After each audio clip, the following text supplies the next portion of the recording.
In 1596, a 13-year-old boy named Miyamoto Musashi challenged a grown samurai to a duel. The samurai laughed at him. Then the boy beat him to death with a wooden stick. This was Musashi's first fight. It wouldn't be his last.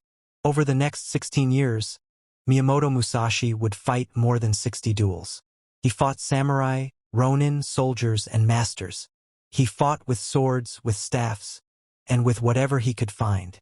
And in 60 duels, he was never defeated. He was never even wounded. But his most famous fight wasn't about winning. It was about mind games. By 1612, there was one samurai in Japan considered Musashi's equal, Sasaki Kojiro. Kojiro was everything Musashi wasn't: refined, employed by a lord, respected by society. His sword was legendary, over 3 feet long, called the drying pole, because it was said to be as long as a laundry pole. Kojiro had perfected a technique called the swallow cut, a strike so fast it could cut a bird out of the air. Musashi challenged Kojiro to a duel. The location: Ganryu Island, a small island in the strait between Honshu and Kyushu. The time: 8 a.m., April 13, 1612. Everyone in the region knew about it. This would determine who was the greatest swordsman in Japan. But Musashi had no intention of making it a fair fight. 8 a.m. came. Musashi didn't show up. 9 Uhr morgens. Still no Musashi. 10 Uhr morgens. Kojiro was pacing the beach, his students watching from boats offshore. 11 Uhr morgens. The sun was high now, beating down. Kojiro was furious, sweating, his concentration shattered. This wasn't an accident. Musashi was already winning, and he hadn't even arrived. At 11 a.m., 3 hours late, Musashi's boat appeared. But something was wrong. Musashi wasn't wearing armor. He wasn't even carrying his famous swords. He was holding a wooden oar, and he was smiling. During the boat ride to the island, Musashi had carved the oar into a wooden sword, a bakken, but longer than normal, deliberately cut to be slightly longer than Kojiro's famous drying pole. He tied his headband around the handle. This piece of wood was going to fight the greatest steel blade in Japan. When Musashi stepped onto the beach, Kojiro was enraged. "You're late. Have you no honor?" Musashi's response was devastating. "I've already won. A man who loses his composure before the fight has already lost the fight." Kojiro drew his sword and threw away the scabbard, a sign he intended to kill Musashi and would have no need to sheath his blade again. Musashi saw the discarded scabbard and said, "You've lost. A man who throws away his scabbard is a man who doesn't expect to survive." Those were the last words Kojiro ever heard. Both men charged. Kojiro's blade was faster, his legendary swallow cut, the technique that had never failed. The sword sliced through the air toward Musashi's skull. But Musashi had timed it perfectly. He ducked, and Kojiro's blade only cut his headband. Then Musashi's wooden sword struck Kojiro in the temple. One hit.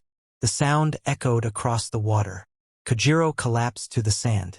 The greatest swordsman in Japan was dead. The entire fight lasted 6 seconds. You'd think Musashi would stay and claim victory. He didn't. He immediately ran back to his boat and ordered the rower to leave.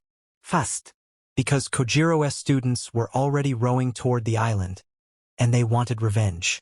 Musashi had won the duel, but if he'd stayed, he would have been killed by an angry mob. So the greatest victory of his life ended with him running away like a criminal. After Ganryu Island, Musashi's legend grew. But the man himself became strange. He refused employment from lords. He lived in caves and temples. He stopped bathing deliberately because he believed the smell would intimidate opponents. He dressed in rags even though he was famous. People thought he was insane. But Musashi knew something they didn't. He was studying them. At age 29, Musashi accepted one final challenge. The Yoshioka School, an entire sword school in Kyoto, challenged him because he'd humiliated their master. They sent their best student. Musashi killed him. They sent their second best student. Musashi killed him too. So they ambushed him with over 30 armed men in a forest. Musashi survived. He killed the school's heir and several students, and the rest fled. One man against 30. And he walked away. And then, at age 29, undefeated in over 60 duels, Miyamoto Musashi stopped fighting. Completely. He didn't die. He didn't become a general. He just stopped. For the next 30 years, he never fought another duel. So what does the greatest swordsman in history do when he retires? He becomes an artist. Musashi started painting, sculpting, and writing poetry. His paintings still exist today, beautiful minimalist ink work that hangs in museums. He became a master calligrapher. The same hands that killed 60 men created some of Japan's most treasured art. Warlords offered him fortunes to train their armies. He refused. Young samurai begged to become his students. He refused them too. Musashi adopted several sons, but he wouldn't teach them his sword techniques. He told them, "I became great by figuring it out myself. So should you." In 1643, at age 60, Musashi felt his death approaching. He climbed into a cave called Ryagando in the mountains of Kyushu. He told his students he'd emerge in 1 week. Inside that cave, in isolation, he began to write.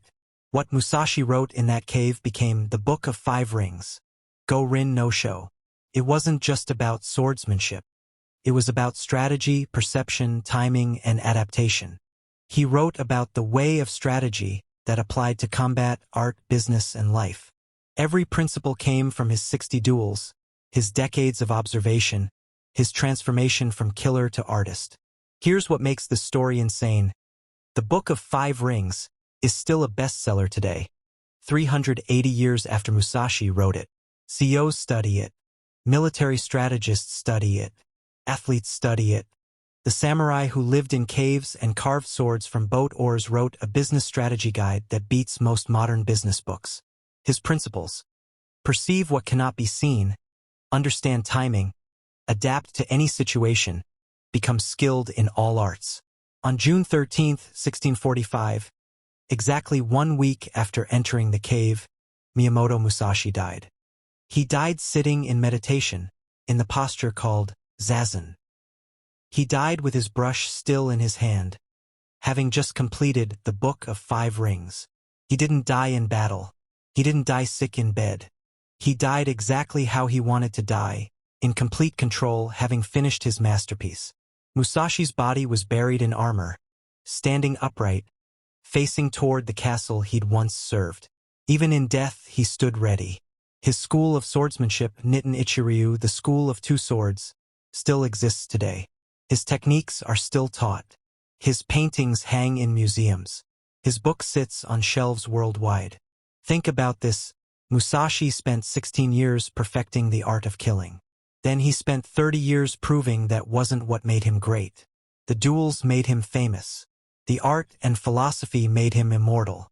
He killed 60+ men and was never defeated. But his greatest victory wasn't on Ganryu Island. It was convincing the world that a warrior could also be a philosopher, an artist, a teacher.